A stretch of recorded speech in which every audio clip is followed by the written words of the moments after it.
everyone. Thank you for joining me today. I have a very special guest with me coming from the UK, and her name is Sarah Phipp. She is a transformational coach. She focuses on nutrition and well-being. And the reason I know Sarah and her work is because I trained at the same College of Natural Nutrition with her, and I had the pleasure of meeting her on one of our weekend workshops in London, and was very impressed and very refreshed to meet Sarah. So I've been watching her work and following all the different things she's done. So I just wanted to share Sarah's work with you. So thanks so much, Sarah, for joining me today. Oh, thank you. It's so nice to talk with you. Yeah. So you're based in Sussex, isn't it, in the UK? Yes, I am. Yeah. Yeah. So can you tell people, like, how did you basically get into nutrition? Like, what led you to this journey? Yes, gosh, rewind. I think it's probably about 15 years ago now. I did a round the world trip with my now husband, who wasn't my husband then. And before I went, I had lots of vaccinations. I didn't think much of it at the time. And I don't know, that was definitely what contributed to my poor health, but my instinct tells me that that's what it was. And although we had an amazing 3 months traveling, I got quite sick with all sorts of digestive problems. And then I got back and started work again. And within 6 months, I was so tired that I would come to the door from work each day and just be so tired I'd be asleep on the sofa by 5:30, and I ended up by having to go down to a 4-day week, and was just really struggling with my health. And I kept going back to the doctors, and they kept feeding me antibiotics and all sorts of stuff, which was then causing thrush. And I started to get less trustful, is that the word, of what I was being told, and started to think maybe I ought to be looking at this in a different way. And I can remember it quite distinctly, going back to the doctors and saying, look, I've got thrush again, and him just doling out another prescription for, I can't even remember what it's called now, Caniston, isn't it? Another steroid, and me saying, no, that's not the answer, there's something underlying here that's not right. And he got cross with me, which is a bit of a weird reaction. And I thought, right, I'm done here. I'm going to go and find answers myself.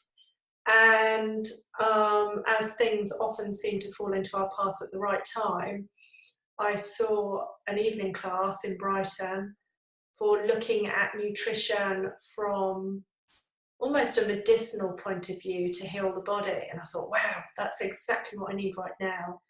And I did the 6-week course. And at the time I was working in marketing. And I did the course, and within 20 minutes of that first evening, I was like, oh, this is what I want to be doing. Oh my goodness. Just all of the diplomas, degrees, university studying just went out of the window. And I guess more importantly, I started to put into place what I was learning. And my energy, my health just changed dramatically. And so I kind of stored it away in the back of my mind, like, when I want a career break to retrain doing this. And then quite soon after I had my children, got really sick again, and was eventually diagnosed with chronic fatigue syndrome. And so looked to the place that I'd already found answers before, went back to looking at the nutrition very much from a naturopathic point of view. And I feel so blessed, because I know so many people who live with ME or chronic fatigue or whatever other sort of chronic systemic illness, and they can spend decades, not just a couple of years, looking for answers, and some people never find answers. I felt so lucky to be in a position to help me look for the answers in real places. And so with a mixture of looking at those and I guess I was kind of like a working project while I was studying as well. Yeah. And then because I was always going to be a stay-at-home mum, even while I was healing, and then I got to the point where I started retraining as well. It was one of those, when you see, and I know you've had this too, like when you see the power of what it can do for yourself, Yeah. you just want the whole world to know about it. Like, there are a lot of people suffering who don't understand how the body works, or how important looking at not just nutrition but all of our well-being, both mental and physical, and we talked about it a bit before we hopped on this recording, you know, about lifestyle choices, even down to the water that you drink in your home. All of it is just so important. And so I guess I did an audit on my whole life, and got to the age of, what was I, 35, of not living that consciously, to be honest. And yeah, just that was just like, it's almost like my second waking. I woke up and started to live more consciously, and I guess that, you know, it's a few years since we saw each other up in London. And so yeah, I started working with great success with clients. And I guess you're probably going to ask me about the next part of the journey. But yeah, that's kind of, in answer to your question, how I came to be delving into naturopathic nutrition, and why I'm so passionate about it. Yeah. And I think the reason why I suppose I resonate so much with you is because, you know, you're not just about nutrition. I think you're multifaceted, and you know that it's like, it's not just like you start with nutrition, say, or you maybe start with mindset, but it's like you're really coming at it really holistically, which is what I love. And I think it's like you can't just do one thing without the other. It's like you have to address all areas of yourself. Yeah, it's exactly that. And the reason I got, and particularly in the approach that you and I learnt about, because there are a lot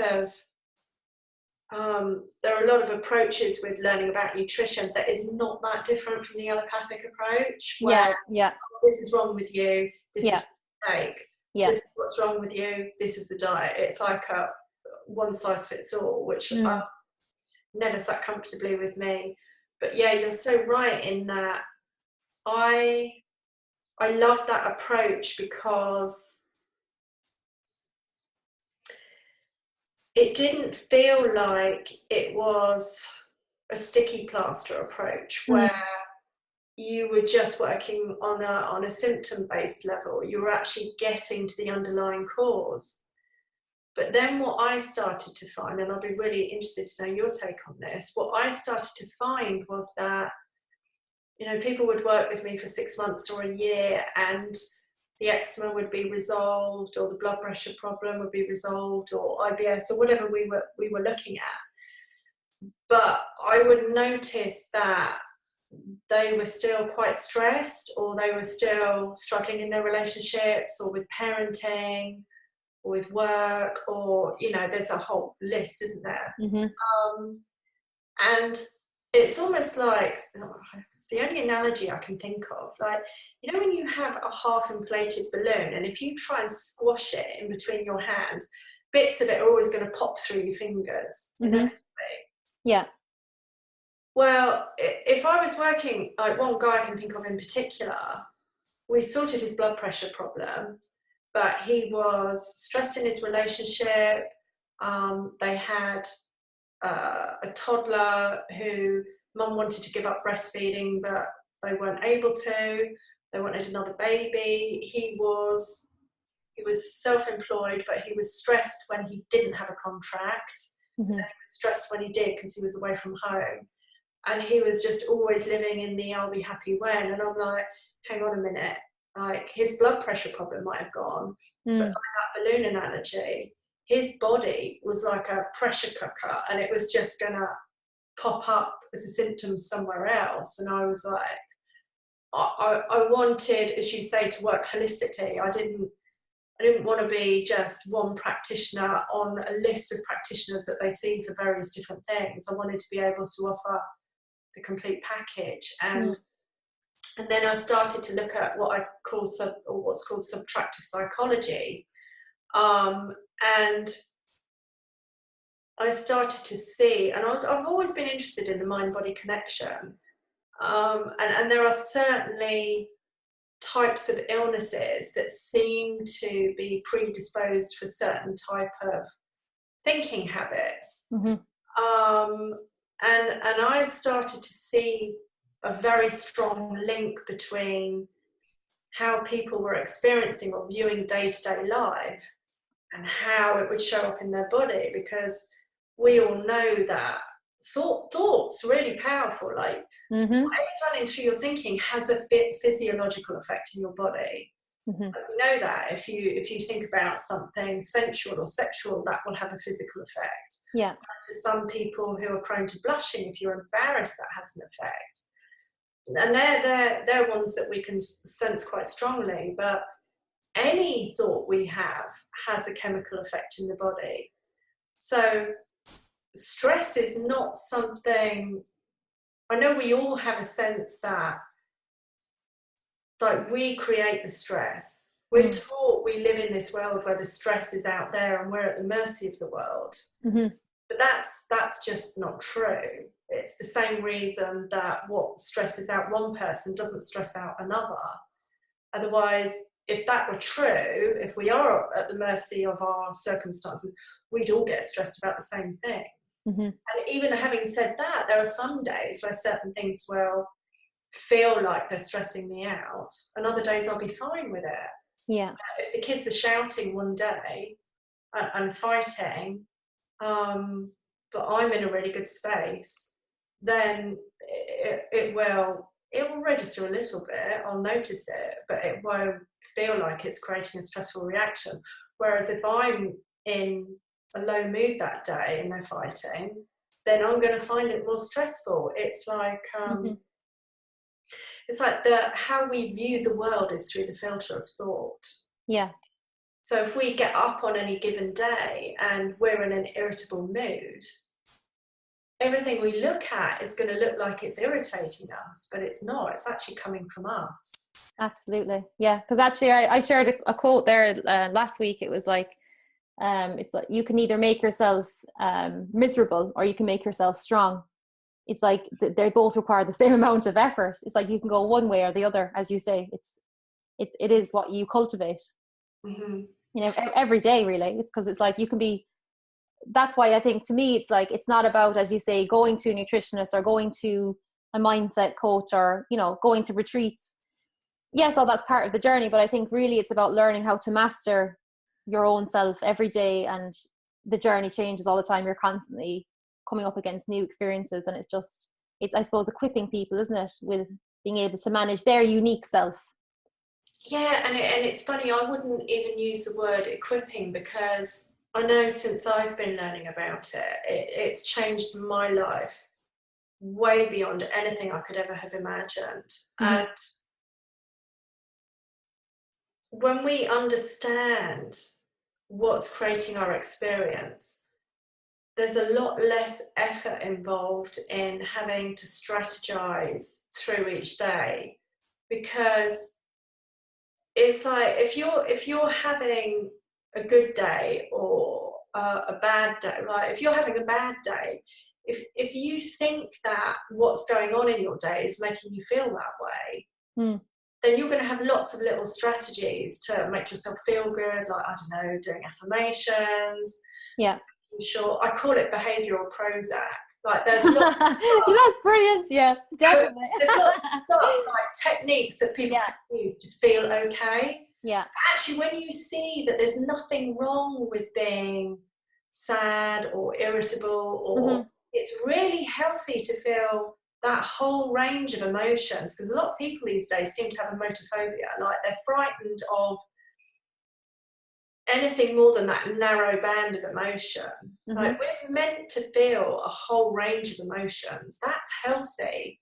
But when we get unstuck is when we think those emotions are telling us something about what's going on in our life.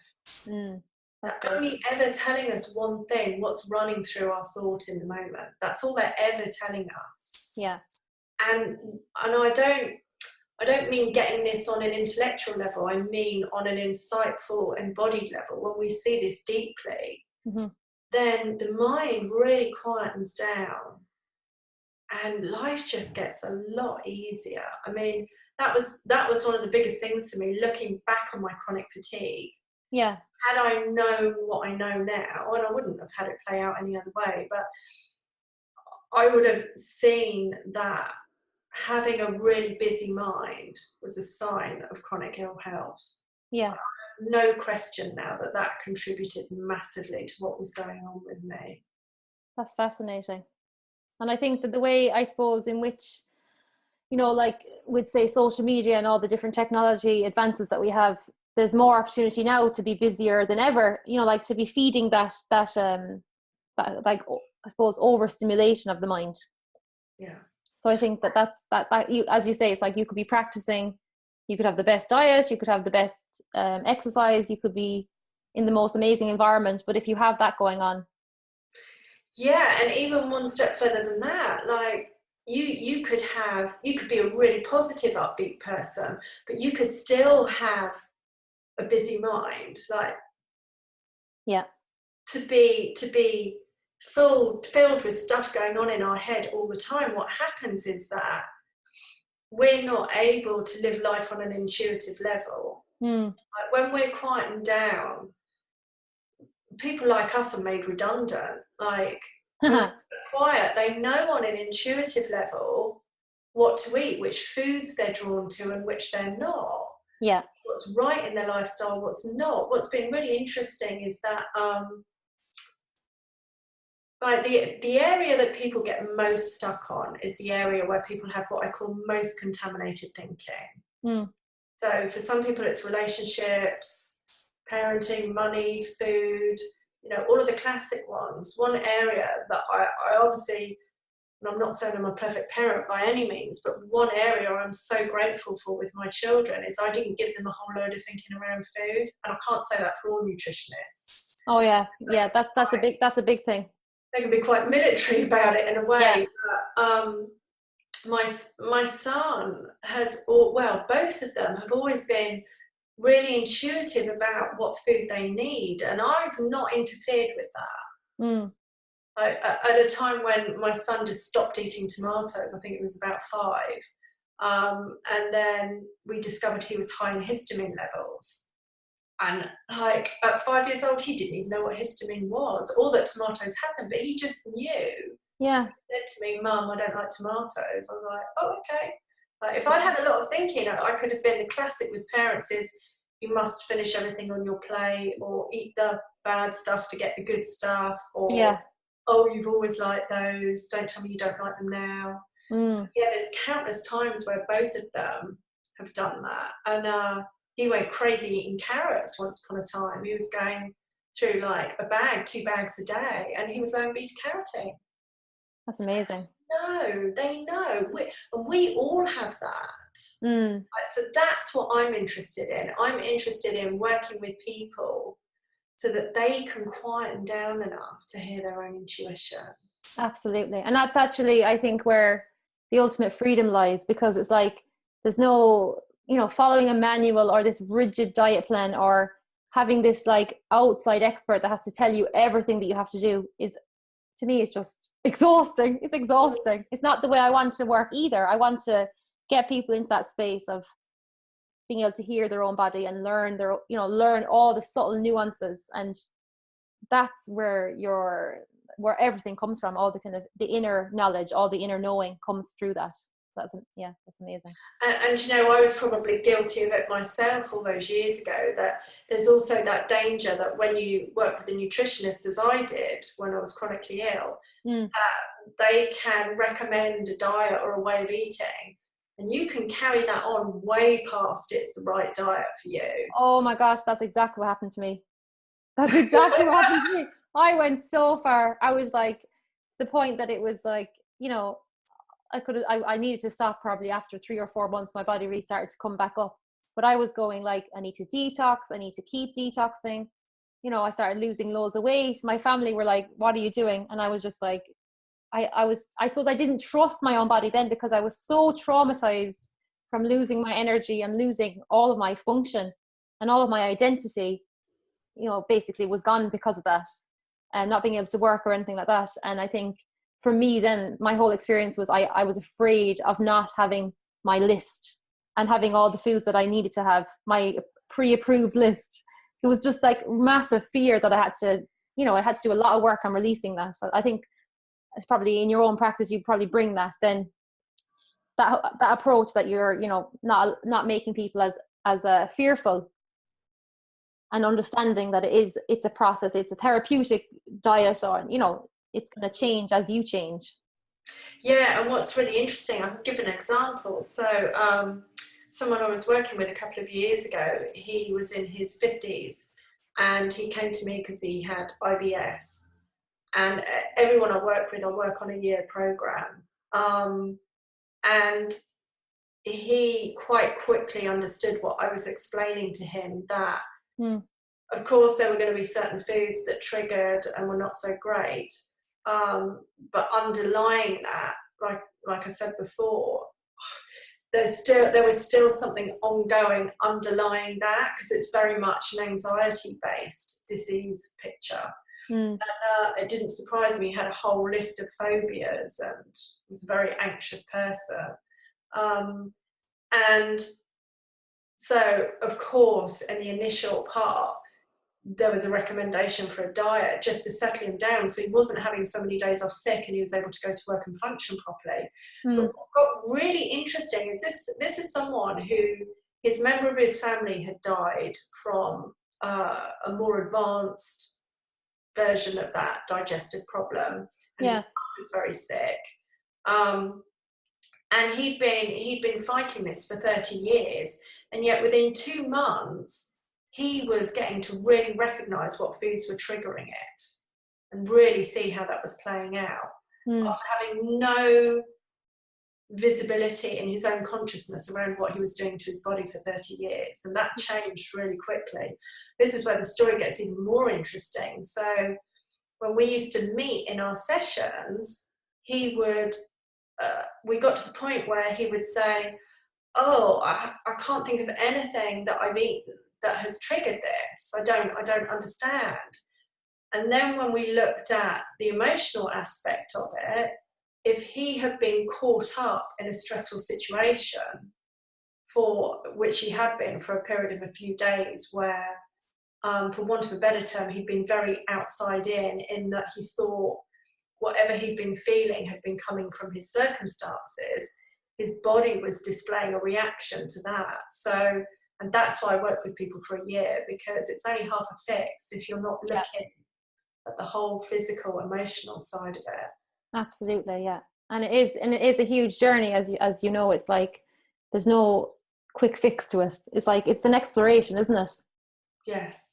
And like me, we can get to a certain point, and you'll probably say the same. I work with a lot of women in their 30s and 40s and 50s, that the body's pretty resilient. It will keep going, even if we've treated it really badly. Yeah. But there will come a point where it will just give up.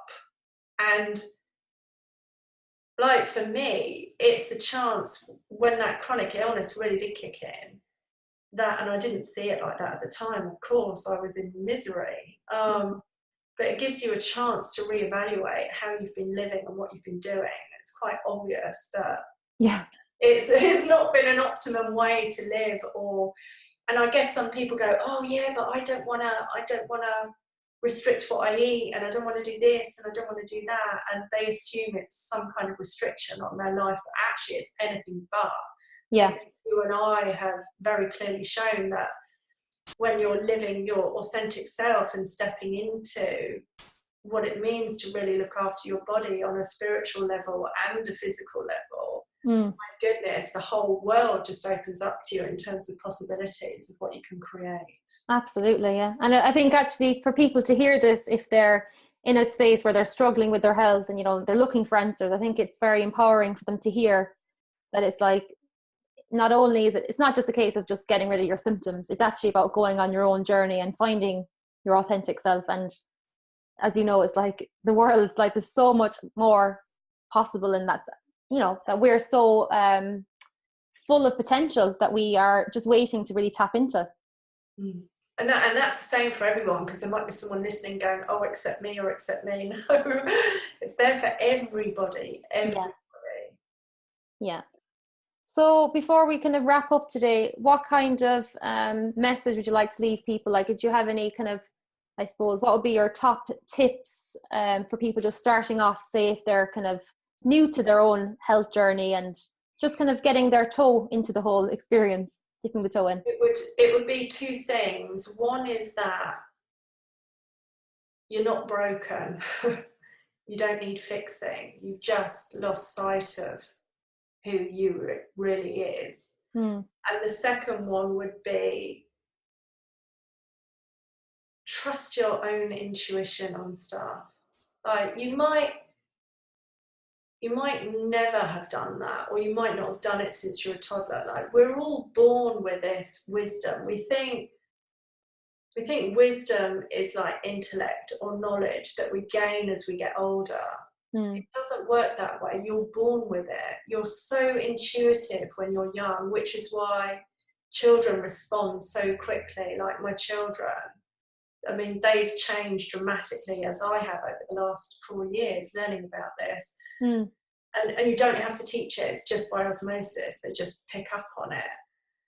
But it's of course, sometimes you might need someone like yourself or myself to help you on that journey, but always look for someone who's going to work in a way that brings you out and doesn't go, I'm the expert, I'm perfect, and I'm on this journey, and now my life is wonderful and everything's fine. Yours is, am I allowed to swear? Totally. Yours is shit. Yeah, exactly. Do what I say and then your life will be brilliant too. No, absolutely avoid working with anyone like that. You want to work with someone who's pointing you back to yourself all the time. Absolutely. Yeah. Bringing out what's already there. Yeah, exactly. And you know what, those words, actually hearing them, they were the words that I so wanted and needed to hear when I started off this journey. So I think it's a great gift to be able to pass this on to other people, to hear that, because I felt like when I wasn't well and, you know, different things were kind of, to me, unraveling, I just felt so out of control. But obviously it was just, that was the ultimate gift, but I couldn't see it at the time. I felt like, again, like I was broke and had all this, and actually it was just, I was just uncovering just so much basically bullshit that I had to just clear away to get to who I really was, for me, myself to emerge from that experience. So I think just being able to pass that on and just, you know, basically signpost people back to their own self is absolutely invaluable. So thank you so much for that message. Thank you. So we'll finish up today anyway, and I'm really excited to put up this podcast. So we'll put the links anyway to your website. I know that you've done a summit recently, and you share a huge amount online, so we can basically point people into your direction of where you are and tap into what your work is offering people. Great. Can I just share the website now so that? Oh yeah. So it's www.the-intuitive-woman.com. Yeah. So hyphen's a little line. Yeah. And that summit, although it ran live back in April, May, we had such an overwhelming response from women. 1,000 women subscribed to it. And I've had email after email saying how it came at the right time for them, that we have set it up on automation, so Brilliant. It's available for anyone to listen to. It's completely free. You can listen to it online, and we cover everything from what you and I both teach, from nutrition, holistic health, through to menstruation, fertility, relationships, parenting, you name it, it's all in there. And we'll also link them to your website as well, so they can check out, because I sometimes tap into your blog and I enjoy your refreshing approach, because it's just lovely to hear somebody who's real and authentic, and again is not trying to sell some pipe dream. Oh, I have everything perfect, here I am with my amazing smoothie. and you know, everything's amazing, and yeah, my life, everything's shiny, and yeah, it's just lovely to have that space. And I think for me, it's just so lovely to be connected to you, because it's like we've come from the same training. You know, it's just lovely to be able to kind of tap into like, oh, what you're doing, and it just sparks new ideas, and it just kind of almost imbues you with like, oh, this is just an amazing journey that we're all on. It's just we all have really lovely, diverse perspectives to share with each other. I think it's just lovely to see that. Yeah, I just love it. Brilliant. Thanks, Ashley. So thank you so much, Sarah, and I look forward to speaking with you again. Okay, thank you. Bye. Bye.